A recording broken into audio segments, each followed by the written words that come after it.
Dr. Hatem is one of the anesthetic consultants here in the UK. He came in the UK over 4 years ago, where he used to work as a lecturer, consultant of anesthesia at the University of Hospital Tanta. Over the last 4 years, he held various fellowship posts, and he's currently working as a consultant of anesthesia at the University Hospital Leicester. He holds various degrees in anesthesia, including master degree, MD, European diploma of intensive care and anesthesia. He's gonna talk to us today about how to write a proper CV. Dr. Hatem, the floor is yours. You can start now. Thank you. Thanks a lot, Dr. Ahmed, for the introduction, and I'm honored today to be among you all and to be the panelists today. It's a great honor and pleasure to be among you today. As I said, my name is Hatem Elshora. I am a consultant anesthetist at the University Hospital of Leicester, and today I'm going to speak about the medical CV. We all have a CV at one point of our career, and as we all said, as Mr. Atif have done in his introductory presentation, that we come from a different background. Most of us are immigrants and coming from a different system from Egypt or from other countries. From Egypt, for instance, it's a totally different system. So you come from a medical degree, and then you will be involved in the system, either in university or in the Ministry of Health, and it will be a continuous process. It's a completely different story here in the UK, searching for a job. So the process starts by searching for advertisements for the job in the different websites. Once you have found your job, then you're applying for this job by putting your medical CV and your application. If you are shortlisted, then you will be going to the interview and hence going to your job of dreams. So the first step actually is for getting a job is having a proper CV that matches the criteria needed from the recruiters here in the UK. You will find yourself creating a CV if you're applying for a clinical attachment, an observership, if you're applying for a research post, for instance, or if you're applying for any job in the Western country, whether this NHS, Australia, Canada, or anything else, or even if you're not planning to change your job in the next few months, you might use your CV as a reflective method in order to find out the gaps that you need to work upon in the next period of time in order to achieve a good position in your career, so that you will be competitive when you want to apply for a job. It's a highly competitive situation right now, so it's hundreds and hundreds of applications for any given post. And the importance of your CV, it will allow you to stand out from the crowd. There will be hundreds of people who are applying for the same job that you're applying for, and the importance of your CV is to give the recruiter a hint. What was the progress of your career so far in this point of life, how you will satisfy all the criteria and ticking all the boxes that they are searching for in an organized manner, and hence come the importance of putting a proper CV.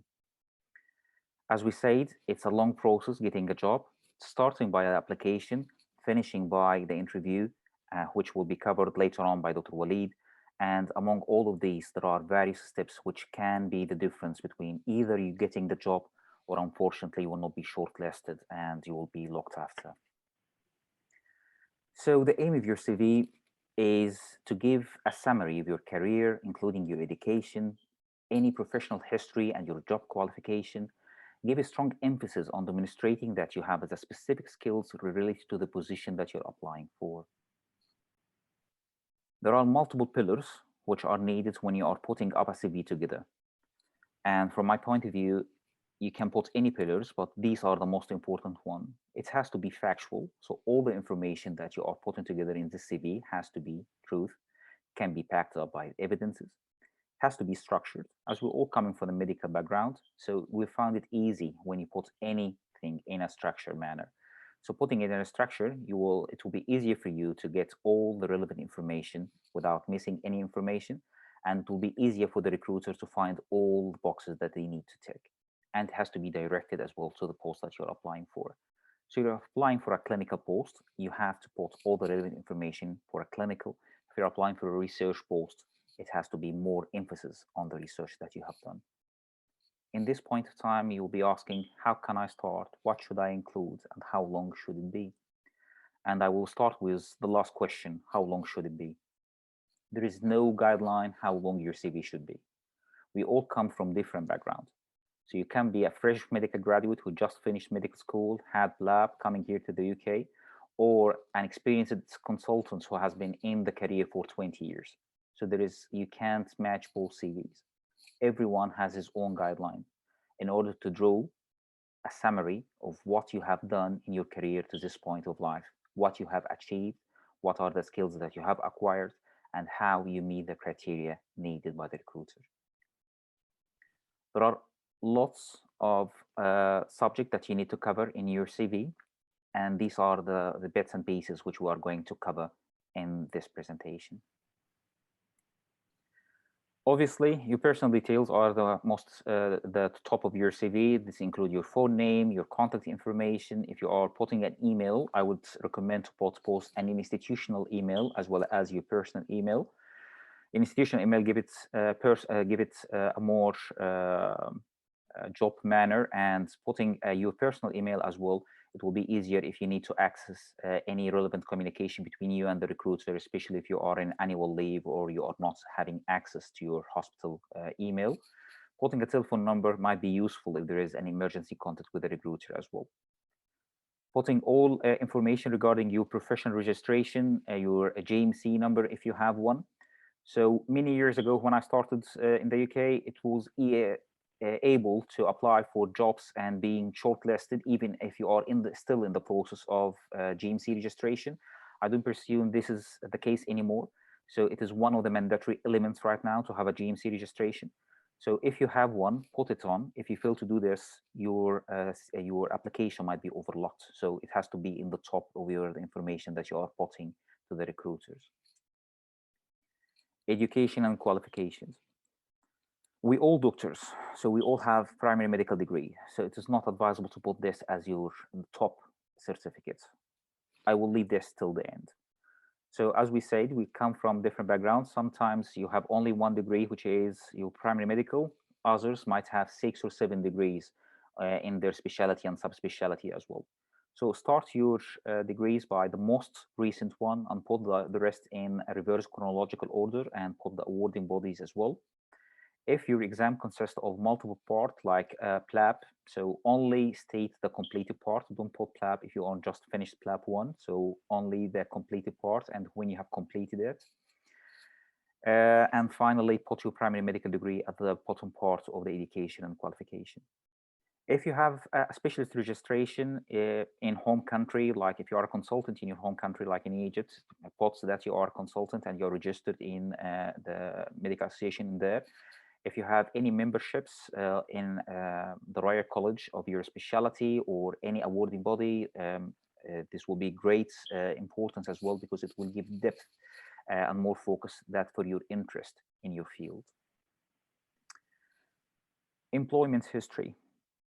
We will find that there is a different name and responsibilities between the system that we came from and here in the UK. So in Egypt, once you finish your medical degree, it will be intern, and then you will be going for a training period, variable duration, and after that you will be a consultant.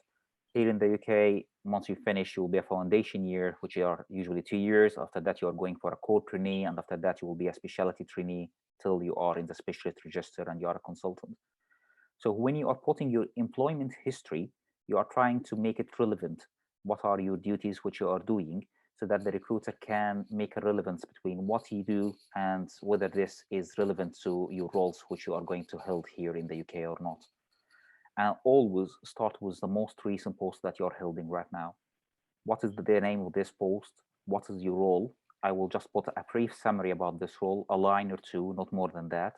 The name of the employer and the date of employment should be listed as well. And if this is a current, just name it as well.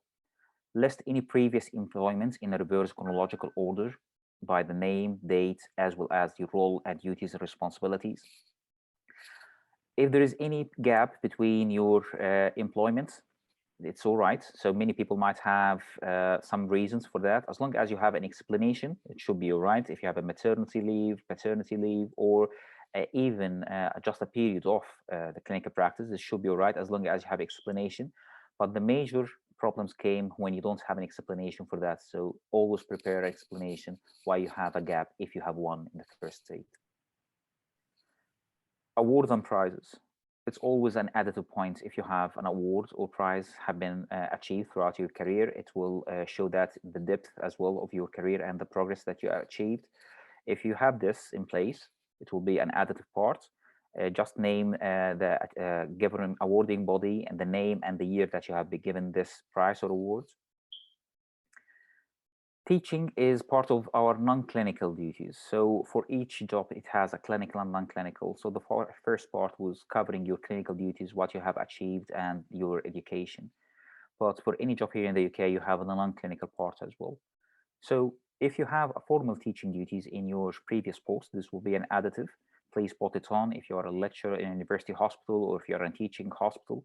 If you don't, any bedside teaching or small group teaching or lecturing demonstrating that you have provided. This should include the presentation or the department meeting that you have attended as well. Your involvement as a faculty in any teaching courses. Summarize your role and your involvement in it. If you don't have any, I would assume that you should always try to seek having some teaching related courses like gender constructed course, teacher with the teachers. All of this will increase your teaching skills because it's a skill in itself and it needs to be improved. Research. It's always a bonus point when you're having a research, even if you are applying for a core-trainee job or anything like that. If you have one, it will be a great bonus point in your favor. So include any research projects, grants, publication, list any citation of any publication that's and all the author's name. And I would always recommend anyone who is doing a reflection in his CV, if he doesn't have one by now, try to be involved in any sort of research. Presentation. The more you have presentation, this will give another focus and another shed light on your practice in your specialty or subspecialty. So any oral or poster presentation, especially in conferences, the name of the presentation, the location, and the year has to be put in reverse chronological, and always make it easier classifying the presentation into international, national, and local if you have any. And by putting this in this way, you will give that you are highly experienced in your career and you are a more favorable position when you are competing with others. Training courses and conferences. Continuous of professional development is a very important part in your career here in the UK. So you have to show the people that you are continuing and improving your skills, your knowledge, you're maintaining your knowledge, and what are the active steps that you are doing in this field. So list all the training courses that you are taking, if you are continuously personal development activity, conferences that you attended in reverse chronological order. The course name, the provider should be listed as well, and course related to the field of interest and the area of development. Audits. As Mr. Atif has said, audits is a very important part in the UK. It is related to the improvement of service and how you are picking up the flows, if there is a flow in the service, and comparing it to the local guidelines which you're having either in the hospital or in the area that you're in, and whether this match these guidelines or not. If it is not, then you will need to put a recommendation how to improve this service, and after that you might need to re-audit it as well to make sure that these recommendations have been put through. So it is not like a research, but it's a picking of the flows in the system, and it's related that you have been included in the system, you have been involved in it deep enough in order to pick any errors and how you are suggesting that it needs to improvement. In Egypt or outside the UK, this might be not very popular, but it will be worth knowing what is the audits, how to do it, and even if you can do one or more before coming to the UK, it will be highly advisable. I am fully sure that Dr. Wali will be covering this in his lecture about the interview, because audits will be a very important part in your interview later on. If you have audits, summarize the audit results, its implication, the practice, and as I said, whether this need to be redone again to reassess whether your recommendation has been managed to solve the problem or not. If you have any quality improvement projects to improve the service, Like if you are putting a pathway to reduce the waiting time for the theaters, or the reduce the cancellation, or anything like that, if you have one of those, it will be very important as well. What was your recommendation and the results related to the improvement in this service? And finally, the leadership and management part. Have you been involved in any leadership and management? It doesn't relate it to your job, whether you are an intern or you are a consultant or a head of service. Every one of us have a leadership part, and we are sharing in a big team. So what was your role, and what is your involvement in this team? Summarize your role, your implication. If you are involved in a morbidity mortality meeting, or some sort of meeting which is departmental, this will be very important. Your organizational duty, if you have one. And for anyone, I will assume that at one point of your career, you will need to attend leadership and management courses. They are very important because they are different skills which will need to be improved as well. The last part in your CV must include, and they are expected you to put at least 2 to 3 references. And your references should be people who are close contacting you. It is highly advisable to include your head of department, head of service, and one of the other consultants. Most of this will just relate your clinical practice, non-clinical skills, communication skills, so they will be able to attest this for you.